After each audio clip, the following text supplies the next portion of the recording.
Hi viewers, இன்றைக்கி மஞ்சள் பூசணிக்காய் வச்சு ஒரு சிம்பிள் டிஷ் பார்த்துடலாம். முதல்ல கொஞ்சம் மஞ்சள் பூசணிக்காய் எடுத்து கட் பண்ணி வச்சுக்கோங்க. அப்புறம் பச்சை மாங்காய், இது ரெண்டு தான் மெயின் இன்க்ரீடியன்ட். முதல்ல சட்டியில் அந்த பச்சை மாங்காவை போட்டுடலாம். அப்புறம் ஒரு விசில் அடித்த மஞ்சள் பூசணிக்காவை எடுத்து போடுறோம். அது கூட ஒரு 1/4 டீஸ்பூன் மஞ்சள் பொடி, கொஞ்சம் உப்பு, அதுக்கப்புறம் ஒரு 1/4 டீஸ்பூன் மிளகாய் பொடி, இதெல்லாம் போட்டு நல்லா கிண்டி விட்டுடலாம்.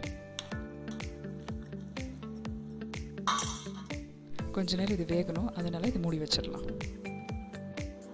ஒரு மிக்ஸி ஜாரில் கொஞ்சம் கடுகு, கொஞ்சம் ஜீரகம், 2 பச்சை மிளகா, கொஞ்சம் தேங்காய் இதெல்லாம் போட்டு அரைச்சி எடுத்துடலாம்.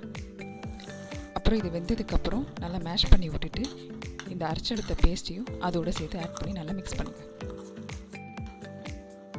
அதுக்கப்புறம் இந்த அரைச்ச பேஸ்ட்டை அதோடு ஆட் பண்ணி நல்லா கிண்டி விட்டுடலாம். சைடில் ஒரு பேனில் கொஞ்சம் கடுகு, ஒரு காஞ்ச மிளகா, கொஞ்சம் எண்ணெய், அப்புறம் கருவேப்பிலை இதெல்லாம் போட்டு நல்லா தாளிச்சு எடுத்துடலாம். அப்புறம் தாளிச்சு எடுத்தது இதோட ஆட் பண்ணிடுங்க. அவ்வளோதான், ரெடி. ஸோ நம்மளோட பம்ப்கின் கிச்சடி ரெடி. நீங்களும் ட்ரை பண்ணி பார்த்துட்டு எப்படி இருக்குன்னு சொல்லுங்கள்.